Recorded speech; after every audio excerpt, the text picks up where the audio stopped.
जैसा कि आप देख रहे हैं कि सुबर राय सहारा जी ने 26 जनवरी 2022 को एक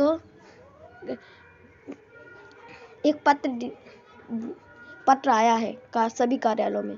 मेरे प्यारे प्यारे साथियों, आपको 73वें गणतंत्र दिवस की और अपने भारत पर्व की हार्दिक बधाई।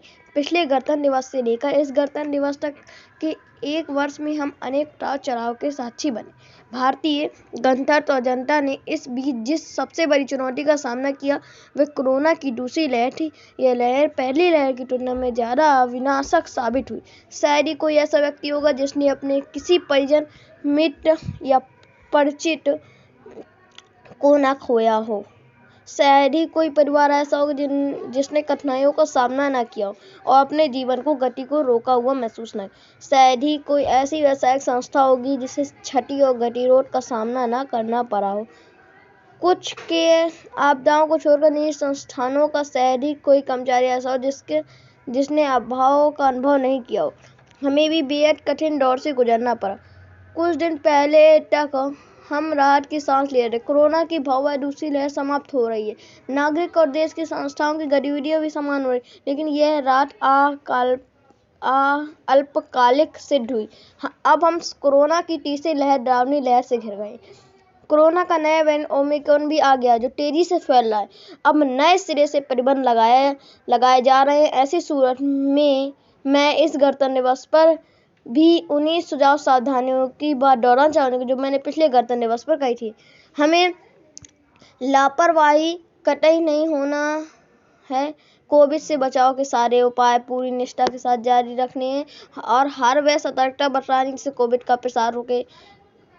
अगर दुर्भाग्यवश हम चूक गए तो हमने ढिलाई बरती या हम बेपरवाह हो गए तो निकट भविष्य में हमें इसकी भारी कीमत चुकानी पड़ सकती है। मैं फिर दोहराना चाहूँगी, परस्पर भौतिक दूरियां बनाएं लेकिन भावनात्मक दूरियां ना बनाएं।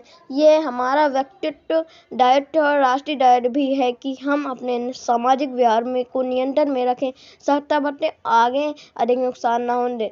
आज हमारे सामने सबसे बड़ी चुनौती यह है कि हम अपना बचाव भी करें और अपनी व्यवसायिक गतिविधियों को भी ना रोकें। दोनों के बीच संतुलन बनाए रखें। अपने व्यवसाय से जुड़े लोगों के हित का पूरा ध्यान रखें। वर्तमान में ऐसा करना भी सच्ची राष्ट्रभक्ति है। मैं गर्व से कह सकता हूँ कि हमारे सैन्य परिवार ने यही किया है और यही कर रहा है। बड़ा पिछले दिनों की सीख ये है कि हमारी सभी संस्थाएं और व्यवस्थाएं पूरी ईमानदारी सतर्कता से अपने कर्तव्यों का निर्वाह करें और देश के सभी नागरिक अपने अपने दायित्वों के प्रति सजग रहें। मुझे खेद के साथ कहना पड़ रहा है कि प्राय लोग अनुशासनबद्ध नागरिक की तरह नहीं बल्कि अनियंत्रित अनुशासनहीन भीड़ की तरह काम करते हैं।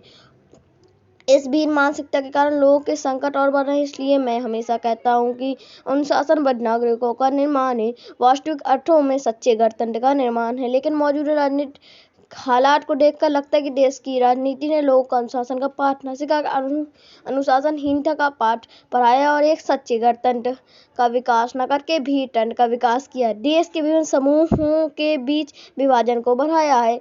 चुनाव के दिनों में ये प्रवृत्ति और अधिक बढ़ जाती है।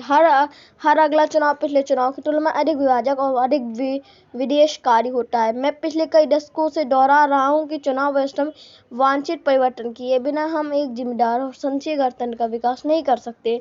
आप जानते हैं कि मैं जहां एक और देश की भावना एकता की बात करूं, दूसरी ओर देश के प्रमुख व्यवस्थाओं और संस्थाओं में वांछित सुधारों और परिवर्तनों की बात भी करता हूं।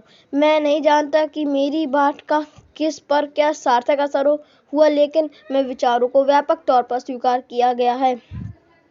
इसका प्रमाण यह है कि मेरी दोनों पुस्तकें लाइफ मंत्रास और थिंक विथ मी की सारी प्रतियां बिक गई। ये बात मैं इसलिए उठा रहा हूँ, हमें स्वयं को जनहितकारी गठन में बदलने के लिए व्यापक परिवर्तनों की जरूरत है। अगर ये परिवर्तन नहीं किए गए तो आगे हम और अधिक अराजक भीड़ तंत्र का सामना करना पड़ेगा। लेकिन मैं जानता हूँ कि मेरी और राष्ट्र के प्रति सदैव सजग रहने वाले मेरे सहारा इंडिया परिवार का कुछ निश्चित सीमाएं। हम चाहकर भी एक सीमा से अधिक काम नहीं कर सकते। वास्तविक जिम्मेदारी उनकी है जो निर्णायक पदों पर बैठे हुए हैं, जो देश का नियंत्रण और नेतृत्व कर रहे हैं। हम इन्हें सलाह देते हैं, सुझाव दे सकते हैं, लेकिन इन्हें बाध्य नहीं कर सकते। हम ईश्वर से प्रार्थना कर सकते हैं कि देश की नियंत्रणकारी और नियामकीय संस्थाओं का संचालन करने वाले लोगों में दायित्वबोध पैदा हो। वे अपनी सनक और स्वार्थ से ऊपर उठे, अपनी जिद से लोगों की समस्याओं को बढ़ाए नहीं, बल्कि संवेदनशीलता से वो समाधान करें और गणतंत्र को वास्तविक गणतंत्र की दिशा में ले जाने की ओर जुटे। मैं अपनी और सारा इंडिया परिवार की ओर से की गई इस प्रार्थना के साथ अपनी बात को समाप्त करता हूँ। आशा करता हूँ कि हमारी अवश्य सुनेगा और हमारा गणतंत्र एक मजबूत गणतंत्र के रूप में उभरेगा। इन शब्दों के साथ मैं आप सभी को अपने गणतंत्र दिवस और भारत पर्व की एक बार पुनः बधाई देता हूँ। मेरी शुभकामना, मेरा प्यार और मेरा आशीर्वाद आपके साथ है। जय भारत, जय सार प्रणाम। सब ने ये कहा था। आपको ये वीडियो अच्छी लगी, लाइक शेयर सब्सक्राइब जरूर।